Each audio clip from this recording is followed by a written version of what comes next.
बिस्मिल्लाहिर्रहमानिर्रहीम। बच्चों, कक्षा 12 आर्ट साइड के गर्ल्स एंड बॉयज़ का जैदी सर वर्चुअल क्लास में स्वागत है। रिवीजन में मेरा अध्याय नंबर 3 स्टार्ट हो गया है। अध्याय नंबर 3 जो है उत्पादन तथा लागत से संबंधित है, प्रोडक्शन एंड कास्ट। अब इसके अंतर्गत इसके जो गत मेरे पिछले वीडियो हैं 45 और 45 और 46, ये दोनों इसी लेसन के अध्याय नंबर 3 पर वीडियो हैं, इनसे आप मदद ले सकते हैं। अब मैं आ रहा हूँ ब्लैक बोर्ड पर। ये परीक्षा की दृष्टि से सारे प्रश्न इंपॉर्टेंट है, इन्हीं में से पेपर बनेगा। अब देखिए नंबर 1 बोर्ड पर मैं पहुंच रहा हूँ। नंबर 1, उत्पादन फलक क्या है? उत्पादन फलक एक वस्तु के भौतिक आगतों मतलब फैक्ट्री के अंदर इनवर्ड तथा भौतिक उत्पादन के बीच पाए जाने वाले फलात्मक संबंध, फलात्मक मतलब जो प्रोडक्शन होता है का अध्ययन करता है। यह संपूर्ण रूप से एक ओर भौतिक उत्पादन तथा दूसरी ओर भौतिक आगंतुकों के बीच तकनीकी संबंध होता है। भौतिक उत्पादन यानी कि वस्तुओं को मिला करके किसी वस्तु को निर्माण करना, ये भौतिक उत्पादन हुआ। आगंतुक, भौतिक आगंतुक का क्या है?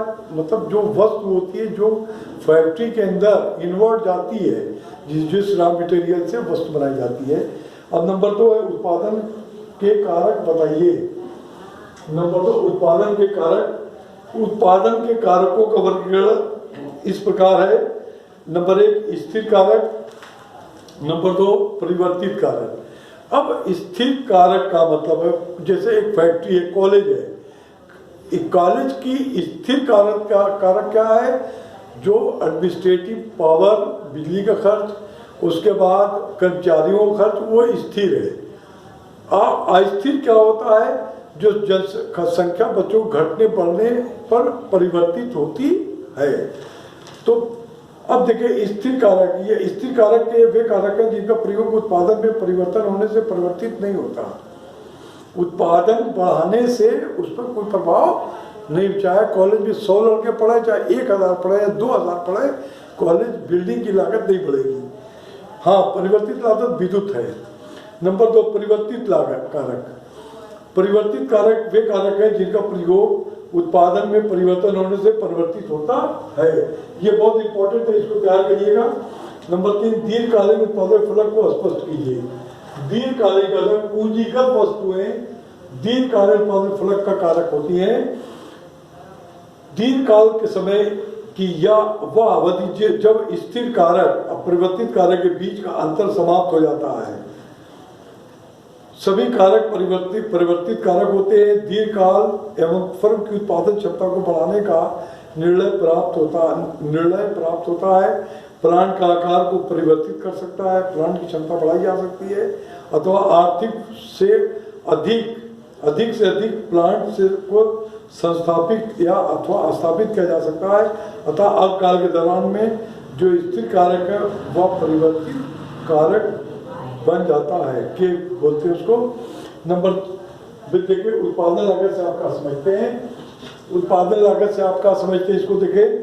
अर्थशास्त्र के अंतर्गत उत्पादन लागत के अंतर्गत केवल अन्य व्यक्तियों को किए गए भुगतान ही सम्मिलित नहीं रहते। अन्य व्यक्ति जो कर्मचारी होते हैं उनको भुगतान करते हैं, बल्कि उत्पादन के द्वारा स्वयं दिए गए उत्पादनों का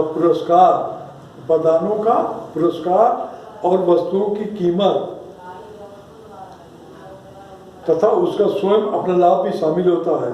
उत्पादनों का पुरस्कार जैसे बिजली या उसका बदान, भूमि का किराया, उत्पादनों का पुरस्कार, वस्तुओं की कीमत, जो वस्तुएं खरीद के आती उनकी कीमत, तथा कच्चा माल जो खरीद के आता है, तथा उनका स्वयं अपना लाभ भी शामिल, और स्वामी का लाभ भी उसमें शामिल होता है। अब देखिए स्थिर लागत क्या है? स्थिर लागत का तात्पर्य उन व्ययों से जिनको प्रत्येक अवस्था में कम करना पड़ता है, चाहे उत्पादन क्रिया बंद हो या चालू हो, अधिक हो या कम हो। स्थिर लागत के परिणाम के साथ साथ घटता बढ़ता नहीं है। स्थिर लागत जैसे मान लो क्या कारोबार नहीं कर रहे हैं, दुकान किराया, बिजली बिल, टैक्स, ये स्थिर लागत है। अब जो कर्मचारी काम करते हैं वो घटते बढ़ते रहते हैं, वो परिवर्तनशील लागत है। अब जो परिवर्तनशील लागत किसे कहते हैं? परिवर्तनशील लागत किसे कहते हैं? परिवर्तन लागत को परिवर्तनशील लागत वह लागत है जिसकी लागत उत्पादन की मात्रा में परिवर्तन होने पर परिवर्तित होती। जितना उत्पादन बढ़ाएंगे तो विद्युत का खर्च, लेबर चार्जेस, ये सब तो बढ़ते रहेंगे, कम उत्पादन कम होगा, लेकिन स्थिर लागत है वो परिवर्तित नहीं होती। अब उसके बाद आपका अगला अवसर लागत। अब उसके बाद आपका आ जाता है औसत लागत। औसत लागत के अंतर्गत आपका औसत का मतलब एवरेज। जैसे मान लीजिए 5 बच्चों को अंकों को जोड़ दिया जाए, किसी ने 70 में पाया, किसी ने 50, किसी ने 25, किसी ने 80, तो 5 भी जोड़ के 5 डिवाइड कर देंगे तो औसत अंक आएगा। उसी तरह औसत लागत यानी कि लागतें परिवर्तित होती रहती थी। एवरेज का निकला, यदि कुल लागत को उत्पादन की कुल इकाइयों से भाग दे दिया जाए, जितना उत्पादन किया गया है, उत्पादन की लागत उसको उनकी इकाइयों की संख्या जितनी वस्तुएं उत्पादन से भाग दे दिया जाए तो औसत लागत ज्ञात की जाती है।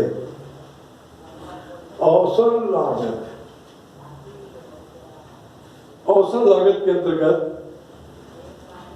कष्ट तथा त्याग पर आधारित प्रतिष्ठित अर्थशास्त्रियों के संदेहात्मक तथा दोषपूर्ण वास्तविक लागत के विचार को आधुनिक अर्थशास्त्रियों ने परित्याग कर उसके स्थान पर औसत लागत की धारणा प्रस्तुत की। ठीक है, ये हो गया। अब देखिए अगला आता है सीमांत लागत, ये अंतिम है। अब सीमांत लागत के अंतर्गत देखें, उत्पादन की सीमा धन अंत, यानी कि इससे ज्यादा लागत नहीं आएगी। सीमांत लागत उत्पादन में प्रति इकाई परिवर्तन के फलस्वरूप, प्रति इकाई परिवर्तन जितना उत्पादन हो रहा है उसमें परिवर्तन, उत्पादन बढ़ाया भी जा सकता है और कम भी किया। परिवर्तन के फलस्वरूप कुल लागत में परिवर्तन को सीमांत लागत कहते हैं। इस प्रकार आज का आपका वीडियो नंबर 63 समाप्त हो गया। आप लोग इसको पढ़ें, तैयार करें और ऑफलाइन क्लास में आप इस टॉपिक पर चर्चा करें। धन्यवाद।